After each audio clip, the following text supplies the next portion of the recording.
आज ही भव्य अशी सभा इथे आयोजित केलेली आहे आणि या सभेच्या निमित्ताने मंचावर उपस्थित असलेले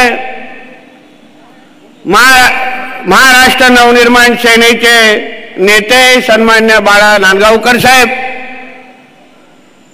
सन्मान्य अभ्यंकरजी, सन्मान्य नितीन सरदेसाईजी, भारतीय जनता पक्षाचे आमचे जिल्हा अध्यक्ष सन्मान्य प्रभाकर सावंतजी, शिवसेनेचे ज्येष्ठ नेते सन्मान्य अडसूळ साहेब, मंचावर उपस्थित असलेले शिवसेनेचे जिल्हा प्रमुख सन्मान्य आगरेजी, राष्ट्रवादी काँग्रेसचे जिल्हा अध्यक्ष सन्मान्य अभित नाईकजी, मंचावर उपस्थित असलेले महायुतीचे सगळ्या घटक पक्षाचे सर्व प्रमुख नेते, समोर उपस्थित असलेले सर्वच वडीलधारी मंडळी, बंधू भगिनींनो आणि माझे सर्व तरुण मित्रांनो, आता काही क्षणातच सन्मान्य राजसाहेब ठाकरे आणि सन्मान्य राणे साहेब हे या मंचावर येणार आहेत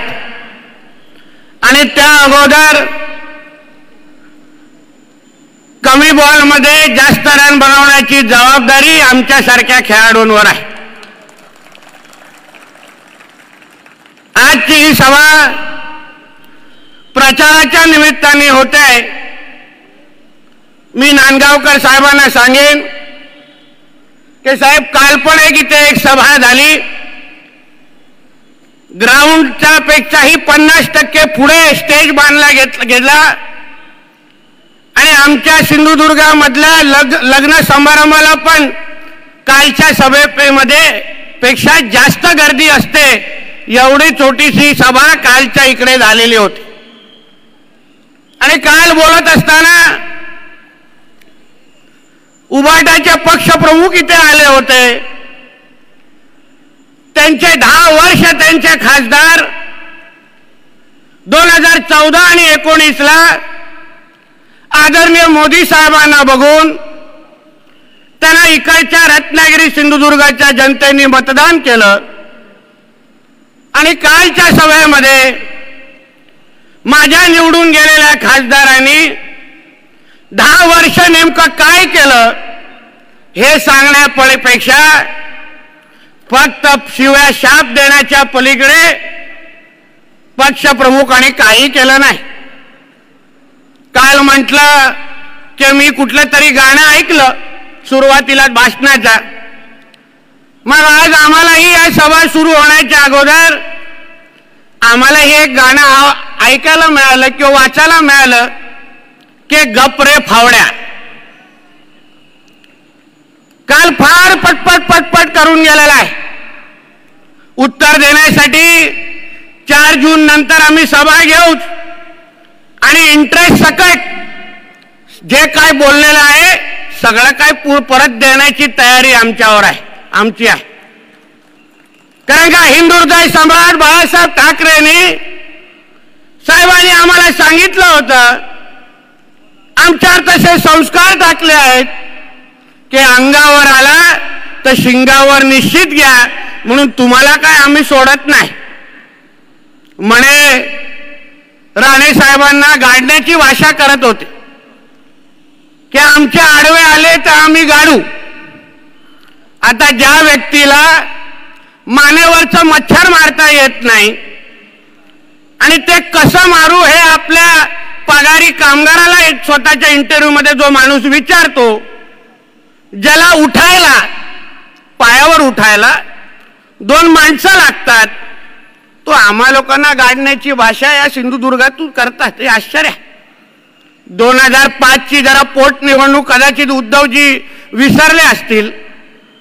कुठल्या कुठल्या गलीतून उद्धवजींना कसा इकडून पळून लावलेलं हे परत आठवण करायचं असेल, करून द्यायचं असेल तर 4 जून नंतर आवर्जून यावं, मग आम्ही चांगल्या पद्धतीने तुम्हाला आठवण करून देऊ. पण ही निवडणूक आम्हाला विकासाच्या मुद्द्यावर लढवायची आहे. आमच्या सिंधुदुर्ग रत्नागिरीमध्ये जे काही 10 वर्ष एक निष्क्रिय खासदार इथे निवडून गेला. ज्या पंतप्रधान मोदी साहेबांना बघून आमच्या इकडच्या मतदारांनी त्याला निवडून दिलं, त्याला खासदार म्हणून पाठवलं. हे गेली 10 वर्ष त्यांनी रडण्याच्या पलीकडे आमच्या ह्या मतदारसंघामध्ये काहीही केलं नाही. हे आम्हाला गावागावामध्ये मतदार सांगताय. त्यांनी एक असा प्रश्न आमच्या ह्या मतदारसंघाचा सोडवला, याबद्दल थोडी माहिती द्यावी, कुठेतरी माहिती द्यावी. BSNLचा प्रश्न असो, इकडच्या रस्त्यांचा प्रश्न असो, कुठलाही प्रश्न या गेल्या 10 वर्षामध्ये हे विनायक राऊत नावाचा प्राणी सोडूच शकला नाही. फक्त जेव्हा काय कॅमेरा समोर आला की नुसतं शिव्या शाप देणं, राणे साहेबांवर टीका करणं, आमच्या फडणवीस साहेबांवर टीका करणं, आमच्या मोदीजींवर टीका, एवढाच एक कलम कार्यक्रम. अरे बाबा 10 वर्ष तू नेमका काय दिवे लावले, तू तरी बोलला पाहिजे, किंवा काल तुझ्या पक्षप्रमुखांनी तरी आम्हाला सांगितलं पाहिजे होतं. तेवढं आम्हाच्याही ज्ञानात भर पडेल. आता आमचे केसरकर साहेब थोड्या वेळ पोचतील. सावंतवाडीमध्ये खरं म्हटलं सावंतवाडीकरांना आज मेजवानी आहे. कारण का कधी नाही तर आमच्या सिंधुदुर्गामध्ये पेंग्विन पाहायला मिळणार आहे. आलाय तिकडे पटपट पट करायला, म्याव म्याव करायला. थोडं म्याव म्याव बोललं, एवढी मिरची झोंबली नांदगावकर साहेब 15 दिवस जेलमध्ये टाकली. पण याला बघितल्यानंतर, ऐकल्यानंतर हा कुठल्या आवाजाने बाळासाहेबांचा नातू वाटतो, हा खरं म्हणलं तर संशोधनाचा विषय आहे. मला मत द्या. हे बाळासाहेबांचा नातू बोलूच शकत नाही. आमच्या अमितजीनं बघा कसं ठणकावून भाषण करतात. वाटतात की बाबा बाळासाहेबांचे सगळे गुण घेतलेले आहेत. हा फॉल्टी पीस आहे, फॉल्टी पीस आहे. चायनीज मॉडेल असतो ना, फोन बाहेरून व्यवस्थित दिसतो, आतमध्ये मशीनच चालत नाही. म्हणून आता सावंतवाडीकरांना प्रश्न पडला असेल की भाषण करणारा तो आहे का ती आहे, हा मोठा प्रश्न पडला असेल. म्हणून उगाच आमच्या सिंधुदुर्ग रत्नागिरीमध्ये येऊन वातावरण खराब करू नका. तुम्ही आमच्या विकासासाठी, आमच्या लोकांच्या आयुष्यामध्ये परिवर्तन आणण्यासाठी तुम्ही नेमकं काय करणार आहात. तुमच्या खासदारांनी 10 वर्ष, तुमचा खासदार 10 वर्षामध्ये 7 वर्ष सत्ताधारी खासदार होता. 2014 ते 19 मध्ये जेव्हा शिवसेना भाजपची सत्ता केंद्रात आणि राज्यात होती, तेव्हा तुमच्या खासदार विनायक राऊतांनी काहीही केलेलं नाही. मग तर 2.5 वर्ष उद्धव ठाकरे स्वतः मुख्यमंत्री होते, तिथेही हे मासे आमच्यासाठी काय करू शकले नाही. आणि आता शेमड्यासारखं रडण्याचं काम सुरू आहे की मी विरोधी पक्षाचा आमदार आहे, मी खासदार आहे, मी काहीच करू शकलो नाही. संपलेले विषय सगळे बाहेर आणतायत. सिडकोचा कुठला तरी विषय बाहेर काढलेला आहे. आता सिडकोचा विषय इथे कुठल्या जनतेच्या चर्चेत पण नाही, कोण विचारत पण नाही. सिडकोची जी काय ती काय बातमी किंवा जी काय अधिसूचना होती ती रद्द पण झाली आहे, त्याची काय चर्चा पण नाही. आणि मी पण आमच्या ह्या मतदारसंघाच्या जनतेला विश्वास देईन, 4 जूनला तुमचे खासदार हे सन्मान्य राणे साहेब असतील. या कोकणावर येणारा प्रत्येक संकट गेली 35 वर्ष राणे साहेबांनी तुमच्यापर्यंत कधीही पोचू दिला नाही. म्हणून भविष्यामध्ये पण तुम्ही या सिडको फिडकोची चिंता करू नका, एवढा विश्वास मी माझ्या इकडच्या जनतेला दे. पण कधीतरी त्या विनायक राऊताला आला तर त्याला विचारा की बाबा सिडको करतोयस ना, सिडकोचा फुल फॉर्म तरी बोल बाबा, काय म्हणतात, काय अर्थ आहे त्याला. आता पाणबुडी प्रकल्पाच्या बद्दल बोलला, आता आमचे केसरकर साहेब पोचतील बरोबर. पाणबुडी प्रकल्प सावंतवाडी वेंगुर्ला मध्ये आणणार होते. आता त्या पाणबुडी प्रकल्प जेव्हा आला तेव्हा हाच पेंग्विन तिकडे पर्यटन मंत्री म्हणून होता. पूर्ण दिवस नाईट लाईफच्या नावाने तिथे थेरं करायची, तिथे महिलांवर शोषण करायचं, दिशा सालियान, सुशांत सिंग राजपूत सारखे प्रकरणं बाहेर काढायची, तिथे तोंड काळं करायचं.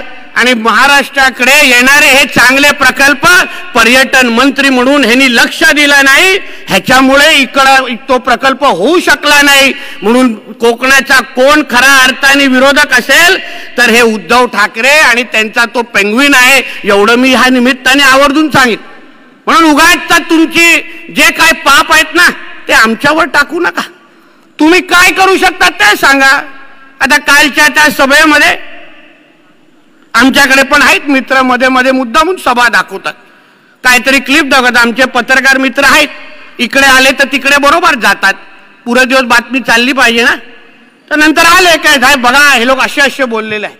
आता मला आश्चर्य असं वाटलं की राम मंदिरासाठी पूर्ण देशातला प्रत्येक हिंदू 500 वर्षापासून ज्याची वाट पाहत होता, त्या राम मंदिराच्या निर्माणासाठी आमच्या राष्ट्रीय स्वयंसंघाचे कार्यकर्ते असो, हिंदू समाजाचा प्रत्येक व्यक्ती असो, राम मंदिरच्या निर्माणाच्या अगोदर प्रत्येक घराघरामध्ये फिरला आणि अक्षता वाटपाचा कार्यक्रम घेतला.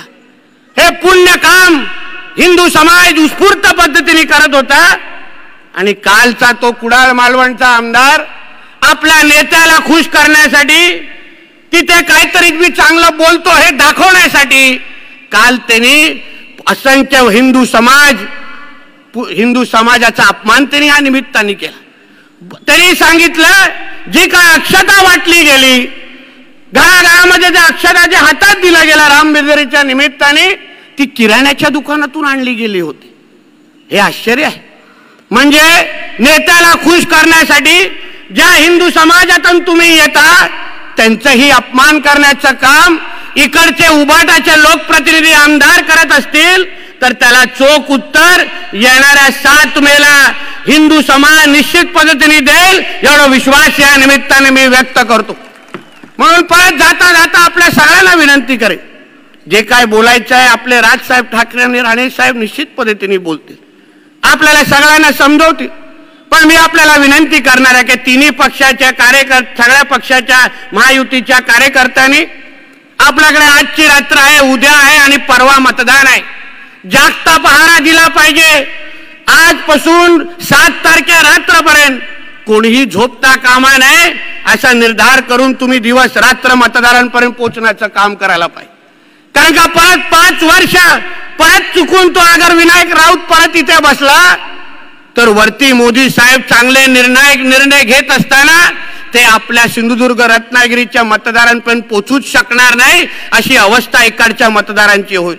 तुम्ही एक लक्षात घ्या की राणे साहेबांना मत म्हणजे मोदी साहेबांना मत, मोदी साहेबांना मत म्हणजे विकसित भारताला मत, असा निर्धार करून तुम्ही येणाऱ्या 7 मेला कमळ या चिन्हावर मतदान करून सन्मान्य राणे साहेबांना ऐतिहासिक मताधिक्य करून निवडून द्या, एवढीच कळकळीची विनंती या निमित्ताने करतो.